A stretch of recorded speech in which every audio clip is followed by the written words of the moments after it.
Bismillahirrahmanirrahim. Assalamualaikum warahmatullahi wabarakatuh. Muhammad. Semoga kita sehat dan didatangkan rezeki selalu oleh Allah Subhanahu wa taala. Amin ya rabbal alamin. Di hadapan saya ini ya ada trapulas Kode-Enki. Masalah kerusakannya. Jadi ini ada problem sedikit. Masalah trapulas ini kita buka dulu ya. Ini Kode-Enki 450 watt IGBT. Jadi permasalahannya begini ya. Kemarin kondisi trapulas ini dia terbakar PCB untuk jalur output negatif ya. Jadi sudah saya modif ditambah plat. Tapi permasalahannya dia di jalur ini dibor. Jadi seharusnya ada plat pembatas arus ini jangan di bypasskan. Jadi harus tetap melewati jalur ini ya. Ini karena sebelumnya sudah pernah diperbaiki sama orang lain. Jadi dia dibor untuk nempel ke sini. Nah, jadi saya pun ikut-ikutan masang di sini, jadi tanpa melewati hambatan pembatas arus ini. Nah, itu yang pertama. Yang kedua, kelengkapannya ya, jadi switch saklarnya tidak ada, kabel-kabel untuk listriknya dan juga tombolnya tidak ada, jadi sudah saya lengkapi termasuk soket-soketnya. Jadi hanya itu doang ya. Nah, yang lain IGBT-nya putus. Jadi dua buah IGBT ini putus. Jadi sebetulnya saya sempat bingung ya kenapa begitu selesai diperbaiki, diserahkan kepada pemiliknya, dites hanya beberapa saat ngelas, dites untuk yang ketiga kalinya tiba-tiba putus. Jadi IGBT-nya ini putus dan mati total. Jadi putusnya tidak tanggung-tanggung dua. Jadi dengan harga lumayan ini, satunya 25.000 jadi 50.000 sekali putus. Nah, jadi sebetulnya waktu kerusakan awal saya berani memasang IGBT ini ya, prosedurnya sudah benar ya.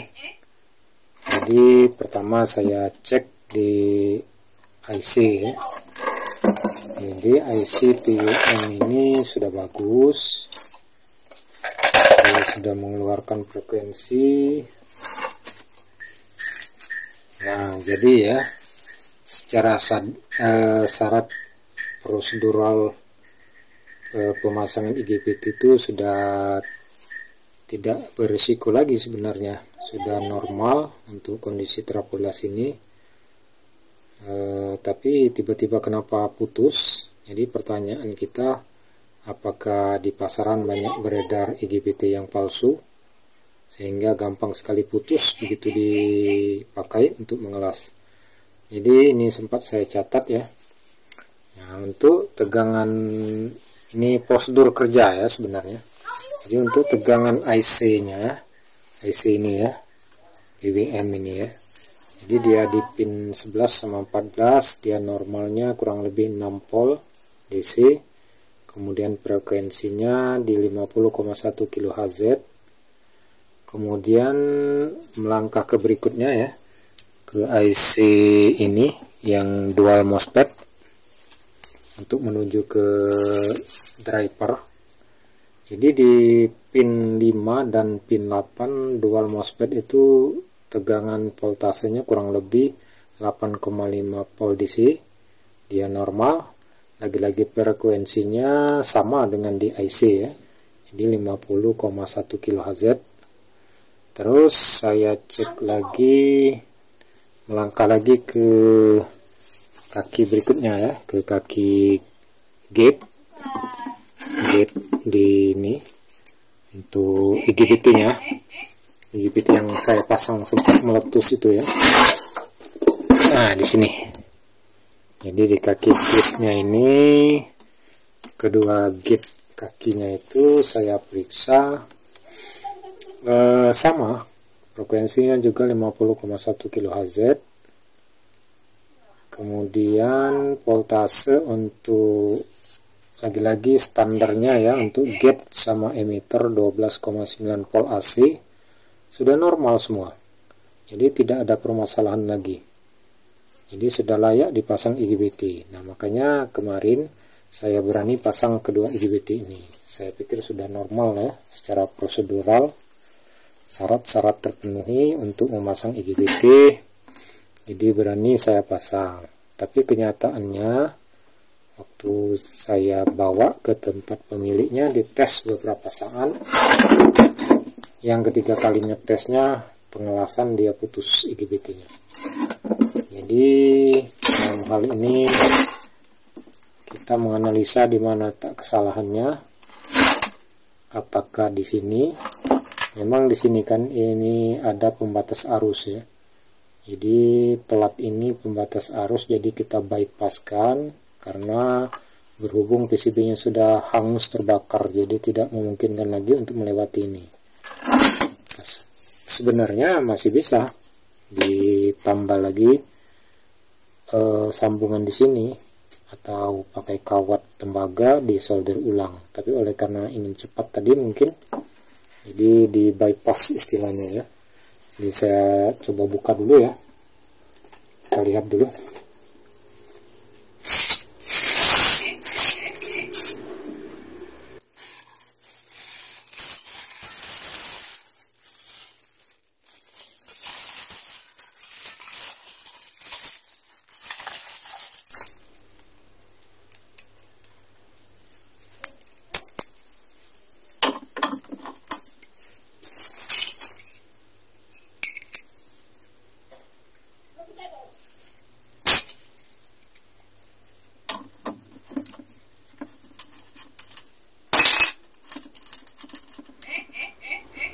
Nah, di sini ya. Jadi sebenarnya ini untuk pembatas arus. Jadi ada pelat melengkung ya, bentuknya seperti itu. Ntar saya buka lagi ya.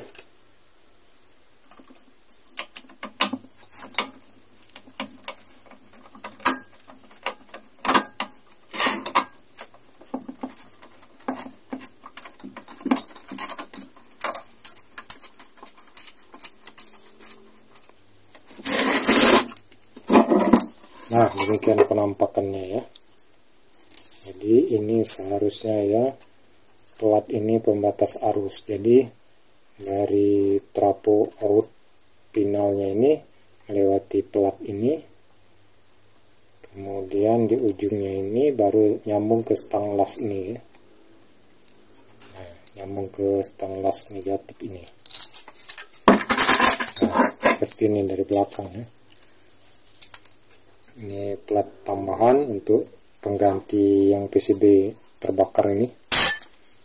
Jadi dia dari out trafo las ini ke sini ya, dari sini ke plat pembatas arus tadi.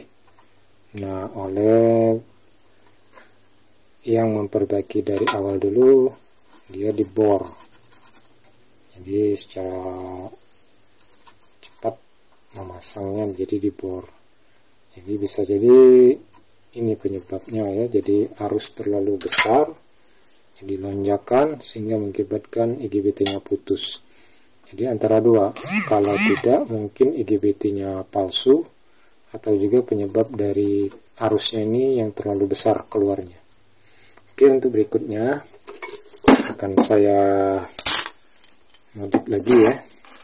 Jadi betul-betul diambil dari ujung plat pembatas arus ini, disolder ulang, ditambah pelat atau tembaga kawat, lalu disambung ke pelat tambahan untuk diteruskan ke soket stang las negatif.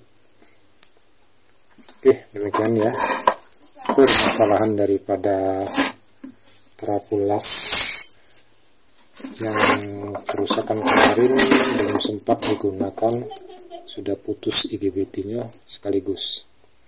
Oke, demikian. Lain waktu, lain video akan saya lanjutkan dengan pembahasan berikutnya setelah diganti IGBT berikutnya. dan disempurnakan sambungan di ujung pembatas arus ini. Akan saya bikin videonya bagaimana reaksi daripada prapulas ini, apakah masih memutuskan IGBT lagi ataukah tidak. Jika tidak, sudah benar tebakan kita, berarti penyebabnya dari bypass dari sambungan pembatas arus ini mengakibatkan putus IGBT tersebut, kedua IGBT tersebut putus. Artinya terlalu besar arus yang dilewatinya untuk pengelasannya. Oke, demikian. Terima kasih telah menonton video. Ditunggu video saya berikutnya sebagai lanjutan dari pembahasan ini. Terima kasih telah menonton. Terima kasih telah mengklik like dan subscribe-nya. Semoga bermanfaat bagi kita. Assalamualaikum warahmatullahi wabarakatuh.